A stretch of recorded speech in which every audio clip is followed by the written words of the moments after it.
What's up, tribe? How you guys doing? This is going to be your review for Growing Up Hip Hop, Season 5, Episode 3. So, look, Romeo is gone, okay? I don't even know if Romeo is going to be on the rest of the season because he's gone. Nobody seems to know where he is. Nobody seems to know when he's coming back. But the remnants of Hurricane Romeo are still around.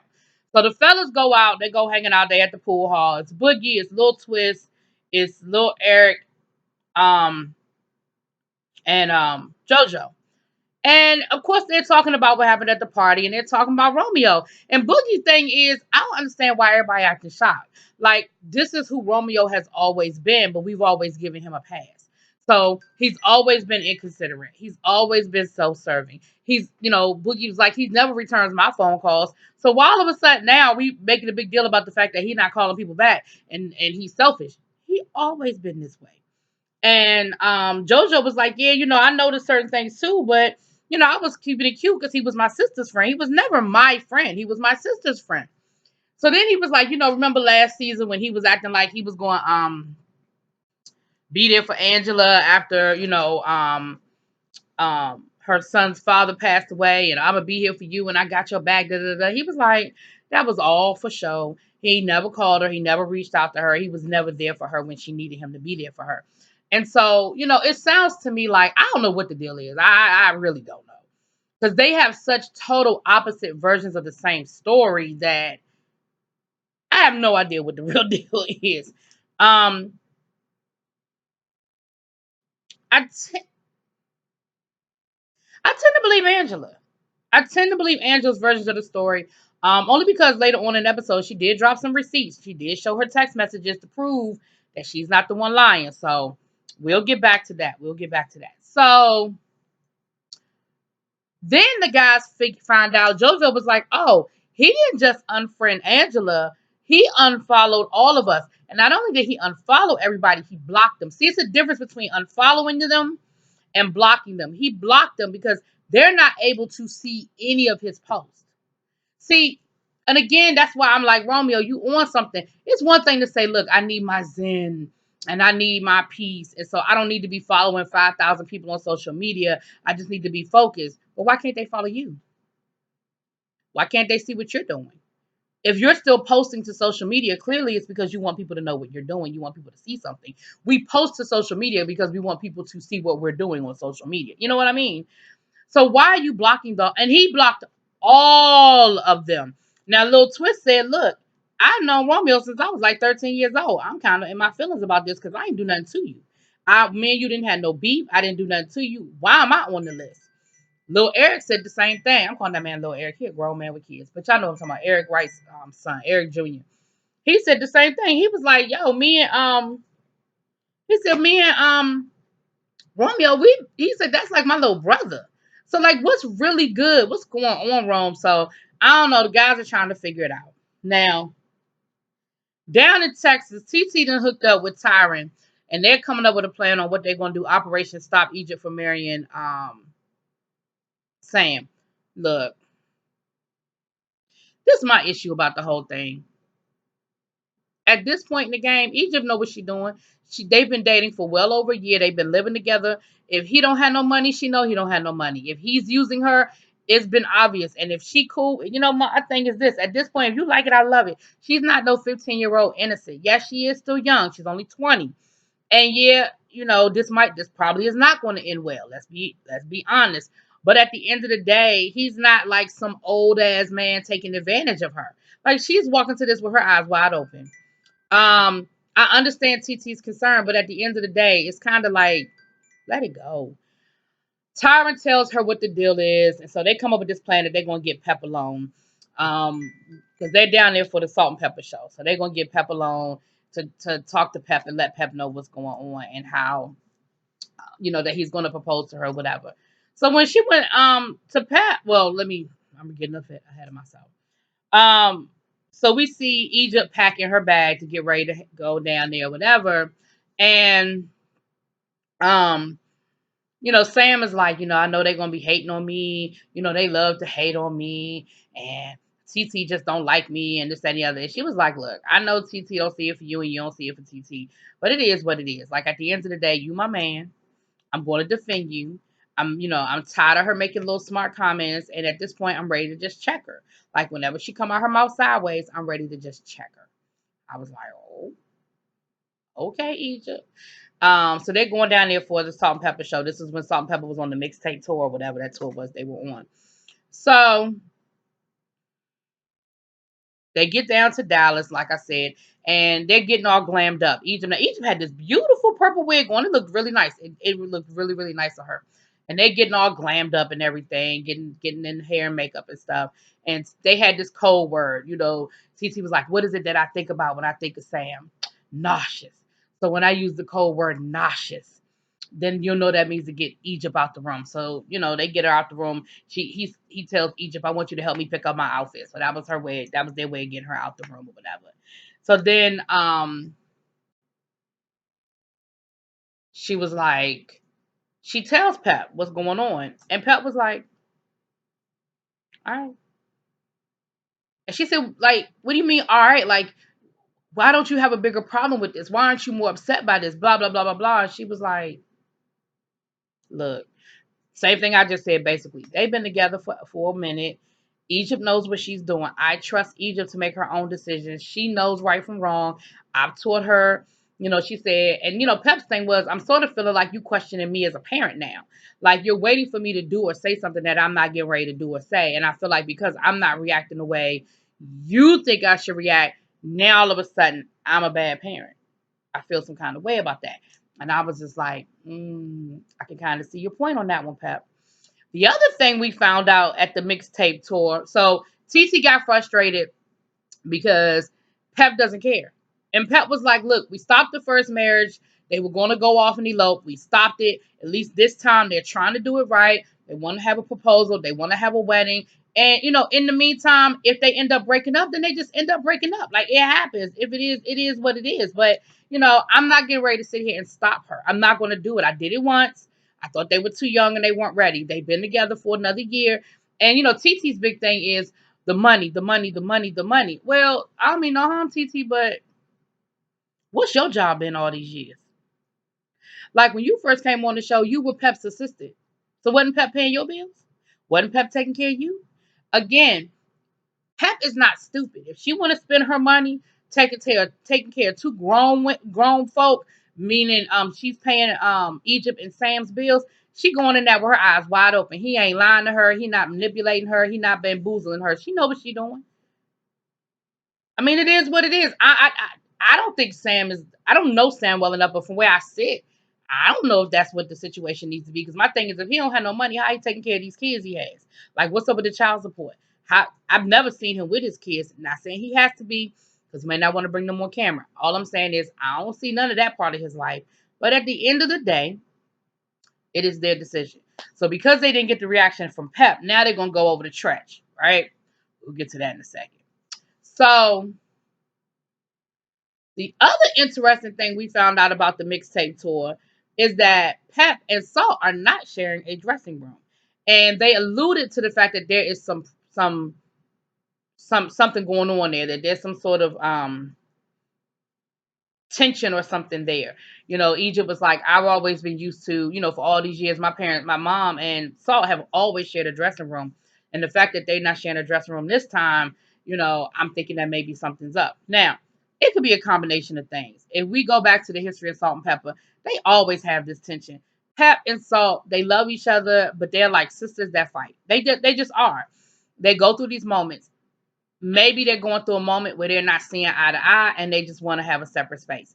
Maybe it's because Pep is filming for this reality show and Salt don't want to be on the show, so they have a separate dressing room so Pep can do her own thing for, while the cameras are there and they're filming. And she don't, they just did that reality show on, BET. And maybe Pep, maybe Salt she just ain't here for the cameras right now. I don't know. Because if I recall correctly, I don't remember Salt ever being. This is, I think, the third season that Pep has been on Growing Up Hip Hop. Well, she's been on there from the beginning, but this prominent, like she got her own storyline type thing. I don't ever remember Salt being on there. Y'all let me know if y'all seen Salt or saw her for an extended period of time. So I don't know if that's something we need to keep our eye on or if it's just she didn't want to be on camera. Now, On the flip side, we know that Salt and Pepper has their reality show on BET. Now, because of this whole Spinderella piece and because they were out on tour and stuff, they definitely have a great storyline for a second season. And maybe there's some negotiations going on with that. I don't know. There could be a lot of things, but that's something to keep your eye on for future reference. We'll get back to that. Now, the other thing we found out was, okay, I'll get back to that. Now, back in LA, we see Lil Twist in the studio. Um, um, Boogie comes through and they chopping it up. They having a good conversation. And, you know, Twist is saying he's working on new music. He got Wayne. He got Chris Brown. He thinks it's one of his best projects. And he can't wait to drop the music. I'm looking forward to him dropping the music too. I don't even know this dude, but I really, really like him on this show. I like his vibe. I think he's hilarious. I do. I think he's a free spirit. I really do like him. And I probably still won't necessarily appreciate his music, but I'll be happy to see him getting his music out there and everything. Boogie starts talking about the situation with his father and the daughter. Now, I think I didn't get too deep into this on the last episode, but it seems like his sister, the older sister, did a declaration against Dame Dash. Now, Boogie didn't get too deep into what was in this declaration, but Boogie did say he felt like he was in the middle. He said, I'm not really sure why my sister did it. I support my sister, and I don't feel like my sister lied, but I don't necessarily know why my sister did that. And his thing is, you know, I hate being in the middle of it, but, you know, basically being Dame Dash's son ain't easy. You know, he said, me and my father pretty much just got to a good place, and I'm not trying to, I don't want no mess. I don't want that situation to kind of get, you know, to go bad again. So Angela and Vanessa hook up. And again, they talking about the whole Romeo thing. And that's when Angela dropped her receipts because, of course, Vanessa was like, well, Rome said that you didn't call him and you don't return his calls and you don't do this and you don't do that. And Angela was like, yeah, no, that's not how it went down. And she showed her text messages where she reaches out to him and he doesn't respond, or she texts him. She said he comes to New York and I'll hit him and be like, oh, so you were in New York? And he'll be like, yeah, it was just a quick trip. I'm already on the plane headed back. You know, she said, so no, it's not me. It's him. You know, and then as far as the whole, I don't like the pictures that she posted or whatever, and that's what the guy said earlier, that because JoJo's thing is basically, I just feel like it was a situation where the relationship didn't work out. You know, you're mad because the relationship didn't work out. You're mad because you wanted my sister, and for whatever reason, she didn't want you. So now you in your feelings about it. And like Angela said, you know, Romeo always wants to be seen as the good guy. He always wants to be seen as Mr. You know, Mr. Perfect, Mr. Got It Going On, Mr. Religious. She said, but not at my expense. Well, she didn't say that. I'm saying that. You know, but not at her expense and her reputation. Because, you know, what is she trying? And like JoJo said, what is she trying to say about my sister? She taking inappropriate pictures and you don't appreciate, you don't, like, first of all, you know, I'm going back and forth between two conversations, y'all. But that's what Angela said. She said, but who put you in charge? Like, I don't need your approval. I don't need your approval. I just need you to be my friend. I don't need you to approve of who I hang out with and what pictures I post to Instagram. Like, you don't ask me approval before you post all your thirst traps. I mean, it is what it is, but I don't need your approval. I just need you to be my friend. So then they started talking about dating. Angela is tired of the dating scene. She ready to do daggone speed dating. Vanessa was like, yeah, we're not doing that. There will be no speed dating. Then they brought up the Brianna thing. And she was saying how Brianna wanted to, you know, talk to her. Um, and Vanessa was like, well, are you open to it? And Angela said, yeah. She said, I'm open to it. She said, I ain't trying to be her friend. I ain't trying to do no big kumbaya. I just want to clear the air so we can be cordial, so we can be in the same room without it being any tension, so it can be, you know, cool. I'm not trying to be her best friend. Like, that's not what it is. She said, so I can squash the bug. Now, I don't think she meant Brianna was a bug, squashing Brianna. And I hope Brianna didn't take it that way, because y'all know how Brianna, depending on her mood, she can take shit left. I think she meant like this whole beef, this whole tension. Let's just squash it and move on. That's how I took it. And I hope that's how Brianna took it. Anyway. But she said she's willing to sit down and meet with her so they could just clear the air and move on and be done with it. So back down to Texas. So TT and Tyron, they had to go to Plan B. Plan B is go talk to Tretch. So we see Egypt, she leaves her mom's dressing room and she goes to go find her dad. And a couple of things, again, a couple of interesting things went down. First of all, Tretch was hanging out with Vinny and the other dude from Naughty by Nature. Now, I know a couple of years ago, they weren't rocking like that. Like a couple of years ago, Vinny was like, Tretch just shows up for the shows. He comes on stage, he leaves. We don't even speak to each other. We do the music and we roll out. So I'm glad to see that they are in a better place because they were laughing and joking with each other. They were doing press together. Um, they took pictures with Egypt, all of them together. So I hope it wasn't just for the camera. I hope that they are in a better place with their friendship and all of that. So yeah, moving on. They have a weird relationship. It works for them, so I ain't mad about it. But he was saying how he only sees his daughter a couple of times a year, and I'm like, what? How do you what? How do you only see your daughter a couple of times a year? Now, it's clear that they have a good relationship. I'm sure he talks to her on a regular basis and probably they FaceTime and stuff. But I'm just not understanding how you only see her a couple of times a year. In the last couple of seasons of Growing Up Hip Hop, we've seen you with her on camera. So does it include camera time? Like, anyway, child.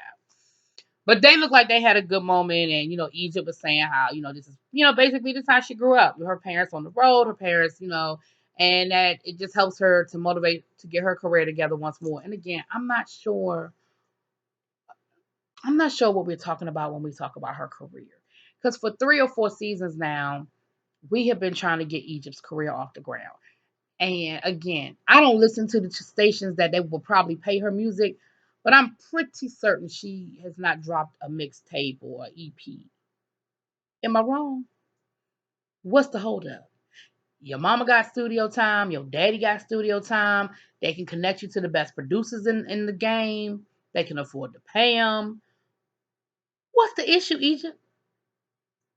I can see if she released a mixtape and nobody bought it, or she released the EP and nobody bought it. That's another conversation. But I don't even remember one coming out. Anyway, moving on. So they end up going to Tretch, TT and Tyron. Now Tyron keeps saying that Tretch is his daddy. Again, I need all of my hip hop heads to go back into the book of hip hop. I was pretty certain that Tyron's dad was not Tretch. I was pretty certain that Pep only had one baby by Tretch, and that she had her first child. Remember, the rumor was, and I don't know if this is true or not. Remember, the rumor was that she had her first child by the dude from the Fat Boys, the one that the one that wasn't as fat, the light skinned one that wasn't as fat. Remember they were dating for a while, and the rumor was that he was the father. But then I heard many years later that he wasn't really the father. That Tyron's father was like some drug dude that lived in like. Y'all, help a sister out. Now, I understand that in blended families, people don't get into stepdad, half dad, my dad, your dad. So maybe he just was like, for the purposes of the camera, saying dad, dad, dad, my dad, this, my dad, dad. Maybe the other dude was never part of Terrence's life and Tretch raised him. I don't know I don't know the answers to these questions, people. That's why we watch shows like Growing Up Hip Hop. These are the questions they should be answering. These are the things we should be learning. So they go to Tretch, and basically Tretch's thing is, he didn't come to me. That's out of order. The protocol is you ask the father for his daughter's hand in marriage. He ain't asked me for nothing. He hasn't come to me. And he need to come and have a conversation with me before he start trying to put rings on people's fingers. And that's pretty much where we left at. Now let me say something. I have always loved Tretch. I have always thought that Tretch had this quiet sexiness to him. Okay. I have always felt that about Tretch. But what I've also always felt about Tretch is that Tretch is a scary mofo. That's a scary mofo. He's a scary mofo. So I don't know, Sam. I don't know, Sam. Now I'm not gonna ruin it for y'all if y'all don't follow these people on social media and tell y'all what happened. If y'all already know, then y'all already know. If y'all don't already know, we're gonna talk about it together as we go through the season. But anyway, that's where it ended. Y'all let me know what y'all think. Drop it in the comments.